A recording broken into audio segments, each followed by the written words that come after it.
Hey, how's it going? It's Steve Lane and producer extraordinaire, Mr. Jay Soto. And today we're talking about Rollin' Thunder and how Rollin' Thunder came to be. Now, as I recall, you had an instrumental with your guitar playing the melody. Right. And you sent it over, and I liked it a lot, and I was messing with it. And the guitar melody that you gave me, I was having a hard time trying to think of what I wanted. It's like, can you do me a favor, Jay? Can you take that guitar melody out and let me just hear it as it is, instrumentally? And there's a song that was, and it just hit me. It was like, oh my gosh, I think this could be Rollin' Thunder. Because Rollin' Thunder was a song that I had in my head, just in my head, for a long time. Because I was kind of fascinated with bikes at the time. I was working selling this rock and roll jewelry, and I got to know bikes pretty well. And it was a little bit more like a Beastie Boys meets Billy Squire kind of a groove. It was like a bounce, like that. Rollin' Thunder, kind of like that kind of a groove. And but when I heard that music, it's like, oh my gosh, that could be Rollin' Thunder. Right. And I got so excited. I remember I was lying in bed with headphones on. I was just going like, oh, this could be Rollin' Thunder. Oh my gosh, this could be Rollin' Thunder. I wanted to call you, but it was like 11:30. I was like, no, he's got kids. No. But when I contacted you the next day about it, you said, well, come over and let's start collaborating on it. And so you set up a mic just like this one, and I just started doing a scat. Right. You remember that? Yeah. I just did a little scat. Right. That was almost a rap.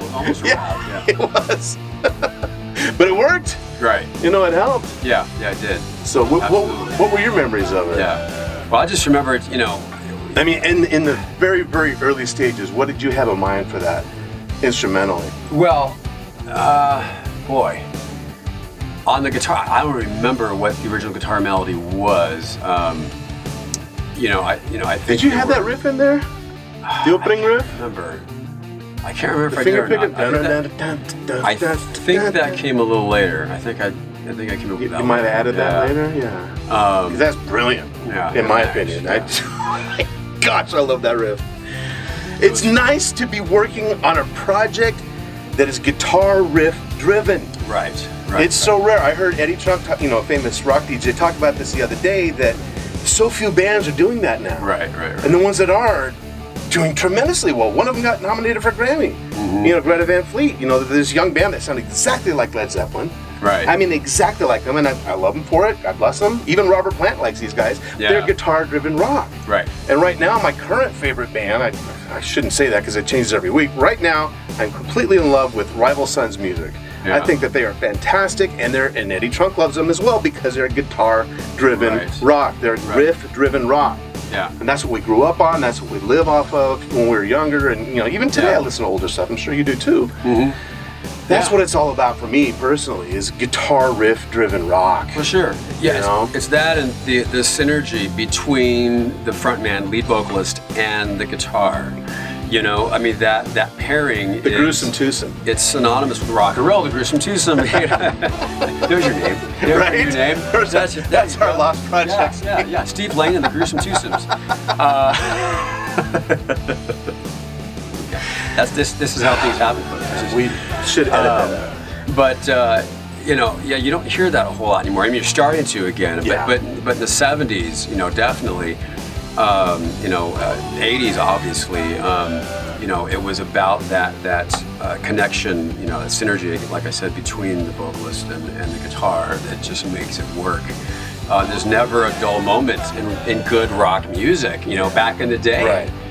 If the singer wasn't singing, you'd have this awesome guitar line or a really awesome solo, or maybe once in a while you hear a Eddie Van Halen a keyboard solo. There's always something going on, and it's not just synthetic ear candy that you're hearing today. It's not techno pop kind of stuff, although there is some good techno out there. Mm-hmm. But it's real well thought out lines, guitar lines, melody lines, and it just makes it work. And when you hear that, sometimes it's the beginning of a song, whatever it is. And a person can listen to it, and if it could be a song that's so big that you just hear the first one or two notes of the guitar. That's all it takes. You know what song it is. Wow, wow, wow, wow, wow, wow, wow. You know, it's like you hear just the first few notes and boom, there you go. Like that, you know, there you go. That's so-and-so. That's so-and-so. And sometimes it's the guitar riff that's remembered first, just because you know the repetitiveness of it. You know what I mean? But you've got that. We've got that in your tunes. Yeah. You know, that's what I'm really excited about. That, you know, it's the whole package, the whole rock package, so to speak. Right. So that's what I love about Rollin' Thunder in particular. Is this just, I mean, you're right. Our songs are guitar riff driven, but Rollin' Thunder just has this riff that just draws you in. Yeah. And I love how you play that with your fingers, and it's just like, oh, it's great. Yeah, it's just got that punch, you know.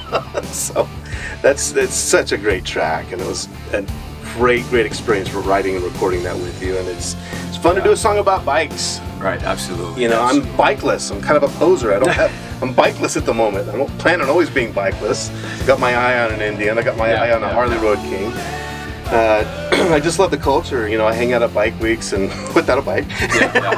My friends sell jewelry. I aspire to be doing jewelry at bike shows. And I got a Kawasaki for you. There you go. I crashed Got to start somewhere. I crashed an 80cc bike doing a jump. I broke both my wrists. Oh man. Yeah, that's really bad. So maybe that's why you don't. I know. Maybe that's why I don't have a bike. You're just an admirer, right? Okay. Yeah, I just can admire an Indian or a Harley from afar. But Rollin' Thunder is a great track, and I'm glad it's on. It's on our repertoire.